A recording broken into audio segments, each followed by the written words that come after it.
지금 화면에 나오는 영상을 한번 봐주세요. 웃는 모습이 너무너무 예쁘시죠? 웃는 모습이 예쁜 사람은 동서고금을 막론하고 인기가 굉장히 많았는데요. 누구나 이렇게 태어날 수 있었다면 얼마나 좋았을까요? 하지만 발달한 현대의학 기술은 치아 성형, 잇몸 성형을 통해 어느 정도 웃는 모습을 바꿀 수 있습니다. 그러나 멀쩡한 치아나 잇몸의 모양을 바꿔도 괜찮은지 걱정이 되시죠? 과연 치아나 잇몸을 성형을 해도 되는지 오늘 저와 함께 알아보시죠. 저는 치과의사 문승환입니다. 지금부터 시작하겠습니다.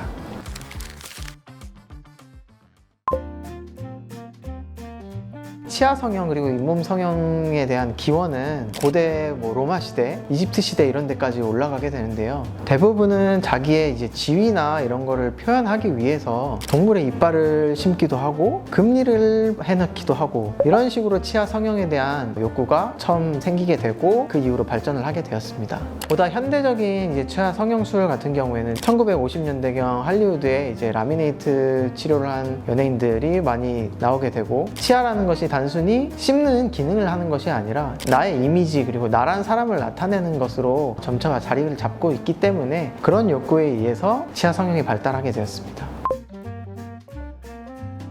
사람의 이미지를 결정하는 데 있어서 치아와 그리고 잇몸이 굉장히 중요한 역할을 하게 되는데요. 우리가 웃을 때 잇몸이 너무 많이 보이는 경우에도 예쁘지 않고 치아가 너무 많이 보이는 경우에도 예쁘지 않은 경우가 많습니다. 그래서 굉장히 비율적으로 중요해지고요. 치아와 잇몸 사이의 비율뿐만 아니라 앞니와 그리고 그 옆에 있는 작은 앞니 이런 치아들 사이의 비율도 굉장히 중요한 역할을 합니다. 가장 가운데 있는 앞니와 그 옆에 있는 작은 앞니의 사이의 비율이 1.6대 1 이렇게 황금비로 이루어졌을 때 심미적으로 보이고 예쁘게 보인다라는 연구 결과들이 있습니다.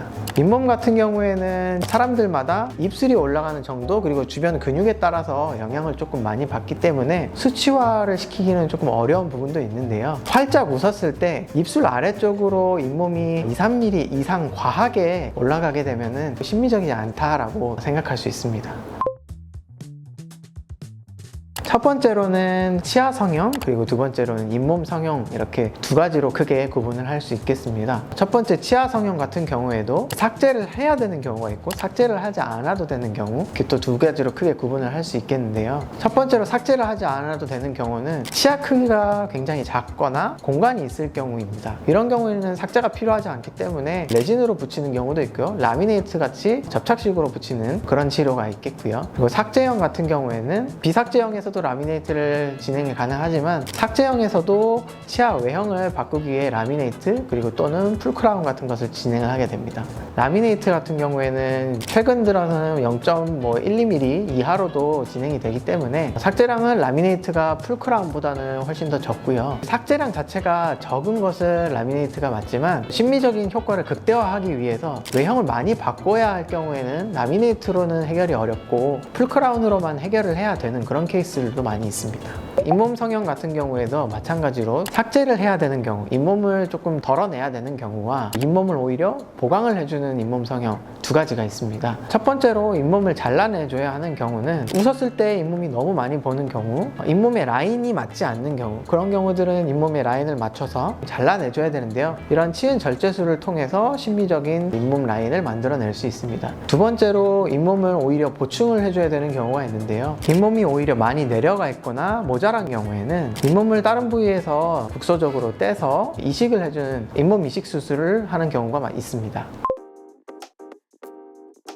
치아 성형, 잇몸 성형과 관련해서 이제 걱정하는 분들도 굉장히 많으신데요. 범랑질 같은 경우에는 우리가 흔히 하는 충치 치료할 때도 삭제를 당연히 하게 됩니다. 그 삭제를 할 때 삭제량이 0.5mm, 1mm, 1.5mm 이렇게 다양하게 있는데요. 라미네이트 같은 경우에는 충치 치료를 했을 경우에보다 삭제량이 오히려 더 적은 경우가 많기 때문에 그 삭제량에 대한 부담은 조금 덜어 놓으셔도 되실 것 같고요. 잇몸 같은 경우에도 잇몸 성형 수술을 시작하기 전에 치주낭 측정이라는 걸 합니다. 탐침을 통해서 이 사람의 단단한 잇몸이 어느 정도가 있고 그런 것들을 다 평가해서 진행을 하는 것이기 때문에 무조건적으로 삭제에 대한 이제 거부감이 있으신 분들 같은 경우에는 좀 안심하고 내려놓으셔도 될 것 같습니다. 오히려 이제 인생이 바뀌었다 라고 하시는 만족도가 또 굉장히 높은 시술이기도 하고요. 한 환자분의 예시를 좀 들어볼 수 있는데요. 취업을 앞두고 잇몸 성형술하고 그다음에 치아 성형술을 같이 진행을 하시는 환자분도 있으셨는데, 면접이 끝나고 면접관 분께서 웃는 모습이 너무 예쁘다 이런 말씀을 해주셨다고 하더라고요. 그리고 그분 같은 경우에는 실제로 합격을 했습니다. 지난주에도 앞니에 공간이 있으셔서 치아 성형 수술을 하신 분이 있으셨는데요, 삭제는 거의 하지 않았고 굉장히 만족하셨습니다.